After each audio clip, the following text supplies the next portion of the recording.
First Nations Fisheries Council can develop the capacity to put together a strategic plan and an action plan. So out of today and out of the 7 other workshops, the information that comes out of it is going towards developing that strategic plan and that action plan on water for fish. The governance, the 6 regional workshops were really about how we build the knowledge frameworks so that people can be water managers and water stewards. We'll try and roll up what everybody has said in some succinct way so we can make some key decisions about what we want to say about the water of management, for the management of water for fish, and strategic directions on governance, strategic directions on what we want to say about economic opportunities. All kinds of things have come out of the various different workshops. I think it was in 2007 that the First Nations Summit Chiefs had put forward a resolution to establish the First Nation Fisheries Council, that we do not speak on behalf of any First Nation, and we recognize the autonomy and entity of each First Nation to develop their own infrastructure, their governance system that is going to meet the needs of the people in their respective communities. Initially, in response to the province's Water Act modernization process in 2010, the 3 organizations got together and passed resolutions committing to hosting a province-wide BC First Nation Right to Water Forum and an action plan to assert First Nations jurisdiction over water. So working together is something that we need to do because we know as First Nations in British Columbia, we can't do it alone. And that's why I emphasize the need for all of us to be able to understand who's going to be responsible as a minister. And so that we can get to their deputy ministers and then continue the advocacy work and the lobbying on behalf of the First Nations with respect to water. Do keep in mind, too, that Dan's already started to lay out for the Leadership Council where their strategy is going overall, but he's also talked with you about the principle that the Leadership Council groups have, that they're going to support what you want to do in your communities as well. So think about what those strategies that they develop at the Leadership Council, what they enable your community to do, and then we'll start to talk about what the Fish Council can support in kind of joining between your local community and the province-wide scale. So Dan talked about a little bit in his background that in 2006 to 2007, the First Nations Fisheries Action Plan was created. That's the document on the left there. And that was done from previous work and discussed priorities and aspirations related to fisheries and aquatic resources. So there's a connection there with water. The connection comes with fish for our organization. And based on these discussions, the First Nations Leadership Council drafted the First Nations Fisheries Action Plan in 2007. For those that know the organization, you know too that we developed this, a strategic plan to implement the action plan that was created by 203 First Nations. So if you've been with us at any of our meetings, and you've had Jordan present, you've probably seen this, what he talks about, regional and structural alignment. And it's a difficult concept, I think, first, and that's why we worked on this graphic here. It's on the right-hand side, and this represents what would be different geographic regions of the First Nations Fisheries Council, and how we try to align those together so that we can get work done that we need to get done together at different scales. The initial 6 are the 6 strategic areas from our action plan. So there's relationships and reconciliation, aquatic resource sharing, which folks in fisheries know as allocation conversations, safeguarding habitat and responding to threats, aquatic resource management, building a solid economic opportunities for First Nations, and a negotiation and litigation strategy. And I think, Dina, unless I'm wrong, this last one's kind of sat relatively dormant as we continue to develop our relationships with the regional organizations and with the Leadership Council. This action plan was then brought through into the strategic plan, and that's the document I talked about before. So this is how we started to try to operationalize some of the grander statements that you might see in the action plan itself. So we have what we call 4 pillars or 4 posts of the work that we do in our strategic plan, and that's the protection of rights and sustainable fisheries, capacity development, enhanced First Nations economic performance, and strategic outreach through effective communications and legitimate processes. That legitimate processes piece goes back to that schematic that we showed you before and is supported by the charter document and the declaration and protocol. Just wanted to highlight some of the areas that we think our mandate overlaps with what Dan had talked about, reminding ourselves that there's not going to be a First Nations water organization or a water council, that the existing councils need to work together. So underneath safeguarding habitat and responding to threats, we're going to continue to evaluate impending changes to the Fisheries Act, the Canadian Environmental Assessment Act, the Water Sustainability Act, and the Species at Risk Act. And you know that all of those are interconnected by water at some point. And we're going to continue to advocate for habitat protection and restoration, but the current fiscal, legislative, and political and environment creates challenges to us implementing these.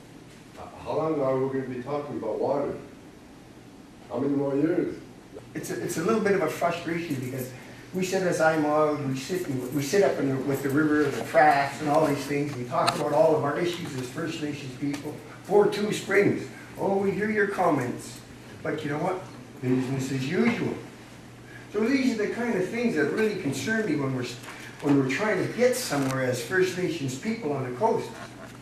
You know, so what we'd like to do, I mean, because this is a draft, and I don't want to show that camera over there with the draft, I'll be in trouble with our nation, but, you know, but those are the kind of things in the hopes that we can get somewhere soon. Ryan Tui is a speaker here from the Yukon River Intertribal Watershed Council. It's a group that has been operating for 16 years, and they have, over the past little while, developed a governance accord, is it? A strategy for right now. Okay, Ryan's going to talk about the experience of the Yukon River Intertribal Watershed Council and how we can perhaps look at those as our own models. So these are just some pictures of our watershed. We are, just to give you a little bit of background, we're part of our watershed is up into the Arctic Circle, and we have groups of Wicket and Witchin and Yupik and several other kind of major tribes and First Nations that form our council. Since we work with 70 different First Nations and tribes kind of across the border. And so there's one representative from each of those First Nations and tribes, and then that group gets together every 2 years at what we call a summit, where we basically review what's gone on over the last 2 years and then kind of set the future direction. And you can see this is this diagram right here is essentially all the different water quality sampling points that we have throughout the watershed. So we have pretty good coverage of that 4,000 kilometer stretch of river in different places, and it's all done through the community. What I'm going to do is introduce an activity where we're going to actually speak to the key things that you guys that has come out of the water workshops. and then try and take it to a level of, okay, who's gonna do what when, and in particular, what would you like, what do you see under all of those kinds of headings as we introduce the various different groups, as to what activity should happen, kind of where, just because we do want action on this, we do want to go forward. So this is gonna be the Aboriginal rights group.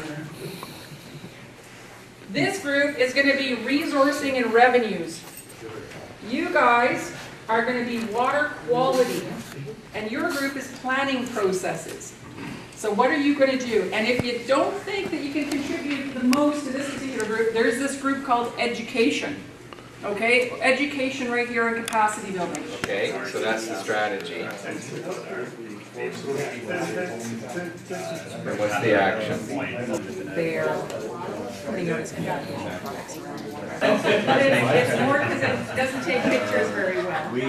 We take water, we have no regard for the authority of Canada or the province to tell us where we take water. This time we have our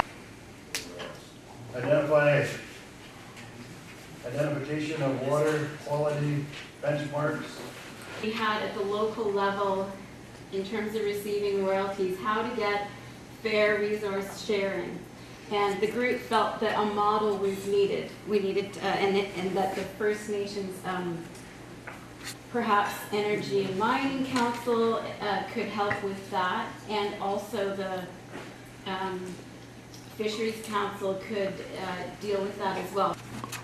I just want to remind people that dollars come from government taxes, mining associations, et cetera, liquor, blah, blah, and it goes on and on and on.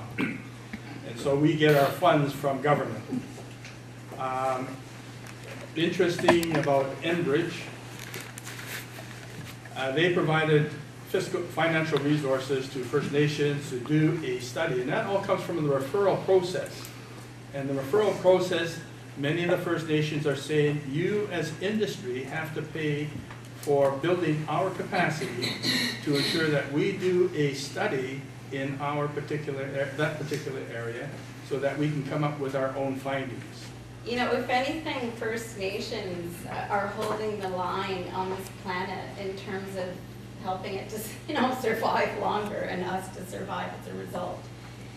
So you can sometimes play the monetary game, but you got to be really careful about how you, keep the context, define it yourselves, and say, we're going to admit that the minimum value of this is this dollars, but it's also, like you're saying, all these other non-monetary values. So we have to be really careful with it. We need to secure who owns the water.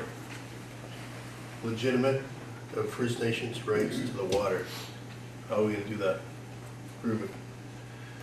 Number 2, develop bylaws with other public and private, ensure water for fish and human consumption.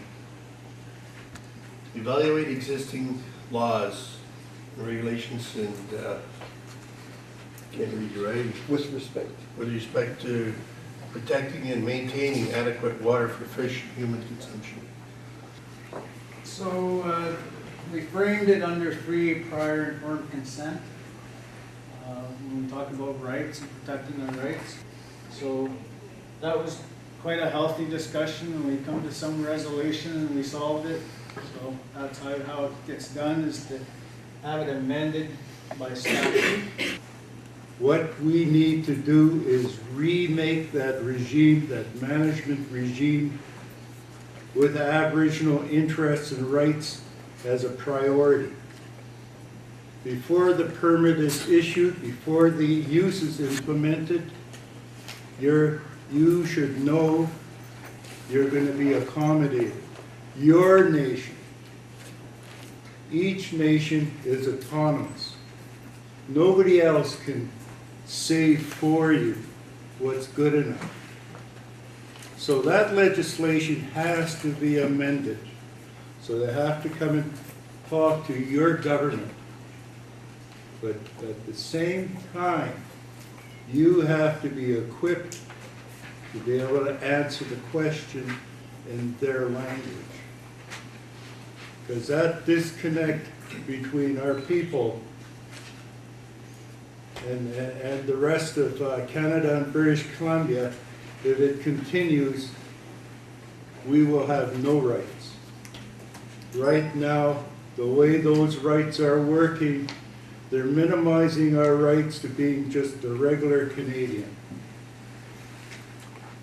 Their own law tells them we're not just a regular Canadian. We have Aboriginal rights in the international community.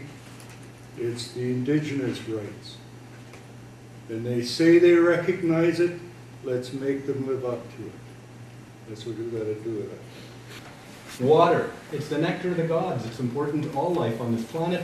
We've got to communicate, coordinate, create awareness, lobby, educate, have an action plan, evoke the urgency of this. Collaboration with like-minded peoples like Frontier Foundation's Operation Beaver, the oldest Indigenous registered charitable organization in this country. So capacity building through partnerships and deliver effective knowledge transfer that gets results. So just a little bit about the Fraser Basin. I think most of you know all about it. It's a huge part of the province, about 1/4 of British Columbia. But probably one of the most important things is that besides Aboriginal people living here right from time immemorial, it's also home to many other people, and it contributes 80% of BC's economy, which is a huge economic driver. And that's why we have to make sure that our natural resources are protected. And as you know, probably still, if not the greatest salmon producing river system in the world, one of them. And that's what basically brought the whole Fraser Basin Council together, was the whole need to do something about our salmon stocks. I was glad to see somebody talk about climate change. Climate change is something that's facing us all, that we've got to get on top of. It's going to be really tough to mitigate, but more importantly, we have to adapt to the changing climates. Weather variability is just changing our lives drastically. So how can we adapt to that and be able to manage accordingly? And then, of course, why are we here? We want to build strong, sustainable regions and communities. So those are the 3 top priorities that we continue to work on throughout the system. Okay, so what I wanted to talk about, this is what Sherry asked me to really focus on, is collaborative watershed governance, because that's basically the theme of today's workshop. And so what are some of the key principles that we've picked up over 16 years of our work? Well, it was great to see my group. I didn't put them up to it. They came up with that term, accountability. And that's what it's all about, right? We're all accountable for our actions. We're not going to be able to do that. We've got to have transparency in our decision making. We can't just do things behind closed doors. We've got to work together more effectively and in a much more open and inclusive manner, which is the second one. And the third one, we've got to be effective and efficient in our decision making. We have to be responsive to changing needs and circumstances, and we have to find better ways to collaborate in our decision making. I don't think we really want to see top-down decision making, but at the same time, bottom-up isn't going to have the clout. So we need the 2 of them working together. That's what the Fraser Basin Council model does. And action is what can be done, and strategic is how we can do it, and what are the things that we need to have in our conversations to do that. So I want you to focus on that, and we'll talk a little bit about what's happening with the Water Act modernization process, which happened a little while ago, and what is then our role potentially in a new legislative environment. What are some specific actions or strategies or concerns and action plans items that might get us ahead of driving the bus if they're actually looking at changes to legislation? The time is right now. This is the time to make a change, and you know, when I talk to the Okanagan youth about that, they stand up and stomp their feet and throw their chairs back. And I'll reinforce the fact that we have a sovereign right to our culture, to our water, to our fish, to our resources, and that we need to bring together our First Nations with respect to that cultural right, the sovereignty to the land, the resources, the water, and the medicines, and the plants, etc. Because without the water, of course, we're not there. So these types of meetings are just really invaluable to us at the Fisheries Council and the work that we do. And so, you know, with gratitude, thank you for everyone that was able to travel to be here today and to share with us today. I like where we're going. And I want to see the 14 regions, hopefully it's not just another one of the governments saying that they usually say is we don't have enough funds to look at all 14 regions. We'll just use the Fraser River and the Skeena River, and that'll be it for the watershed funding. And again, we'll be left out of that situation of being together and trying to provide our own protection for our fishing nets. I heard something at coffee time that really makes a lot of sense. It come from Nina, as usual. Yeah. It's a hell of a good. Time for a little less conversation, time for more action. That as a theme song, I love this conversation, a little more action. That might be the theme for this.